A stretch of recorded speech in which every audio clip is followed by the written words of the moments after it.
कोल्हापूर जिल्ह्यात पेट्रोल डिझेलचा पुरेसा साठा, मात्र इंधनाची बचत करा. जिल्हा पुरवठा अधिकाऱ्यांनी केलं आवाहन.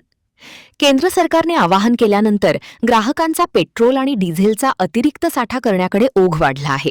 यामुळे मागणी आणि पुरवठ्यात थोडं अंतर पडलं आहे. जिल्ह्यातील 350 पेट्रोल पंपांपैकी 17 ते 18 पंप बंद असल्याची माहिती मिळाली होती. त्यांच्याकडे चौकशी केली असता आता ते पंप सुरू झाले आहेत. जिल्ह्याला डिझेल आणि पेट्रोलचा पुरवठा मिरजमधून होतो. मिरजच्या डेपोमध्ये तुटवडा निर्माण झाला होता. आता परिस्थिती नियंत्रणात आहे. कोणत्याही पेट्रोल पंप चालकांना पेट्रोल डिझेल विक्री संदर्भात साठा करू नये अशा लेखी सूचना दिलेल्या नाहीत. युद्धजन्य परिस्थिती असल्याने बचतीकडे थोडं लक्ष दिलं पाहिजे. गरज असेल तरच व्यक्तिगत वाहनांचा वापर करा. सार्वजनिक वाहन आणि इलेक्ट्रॉनिक वाहनांचाही वापर वाढला पाहिजे. जिल्ह्यात पेट्रोल आणि डिझेलचा पुरेसा साठा आहे, मात्र इंधन बचत होणे गरजेचे आहे. युद्धजन्य परिस्थिती किती दिवस चालेल काही सांगता येत नाही. बंद बाटलीत पेट्रोल दिला जात असेल तर त्यांच्यावर नक्की कारवाई होणार असल्याचे जिल्हा पुरवठा अधिकारी मोहिनी चव्हाण यांनी सांगितले. पाहूया त्या काय सांगतात.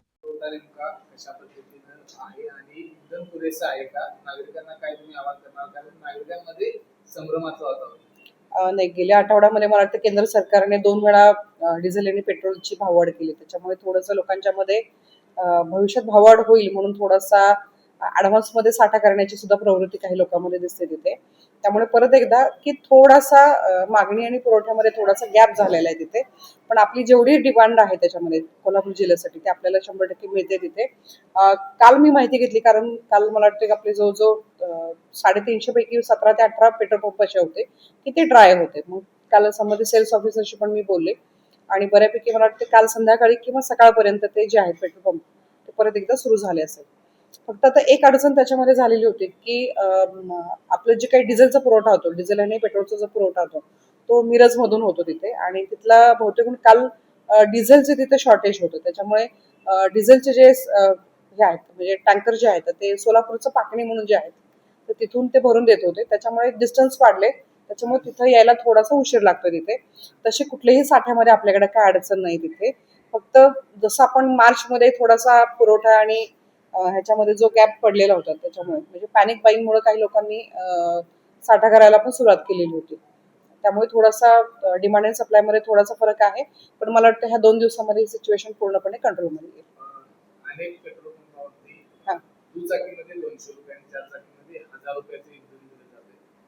नाही, अशा लेखी सूचना आम्ही दिलेल्या नाहीयेत. मार्चमध्ये मात्र आम्ही अशा लेखी सूचना दिल्या होत्या.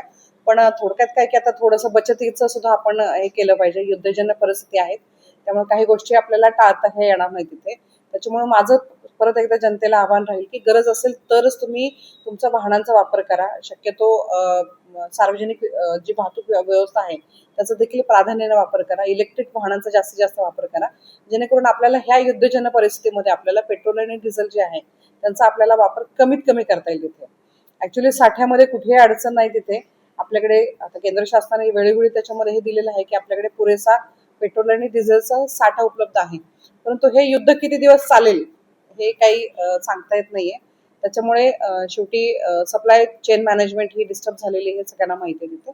त्याच्यामुळे आपण जर सुरुवात आपल्यापासून जर केली तर जास्त बरं पडेल. त्याच्यामुळे माझं परत एकदा आव्हान राहील त्याच्यामध्ये आपल्याकडे पेट्रोल आणि डिझेलचा साठा पुरेसा आहे तरी देखील आपण जास्तीत जास्त बचत करण्यासाठी माननीय पंतप्रधान यांनी जे काही आवाहन केलेलं आहे त्या आव्हानाला आपण पॉझिटिव्हली त्याच्यामध्ये प्रतिसाद द्यावा. तरी देखील आपण जे काही साठा जे आहे साठा होऊ नये म्हणून काही पेट्रोल पंप धारकांनी तो निर्णय घेतला असेल तर तशा कुठल्याही लेखी सूचना आम्ही दिलेल्या नाहीयेत. तर मला असं वाटतं आव्हान काही चुकीचं नाहीये, त्याच्यामुळे काय हरकत नाही असं मला वाटतं. त्यामुळे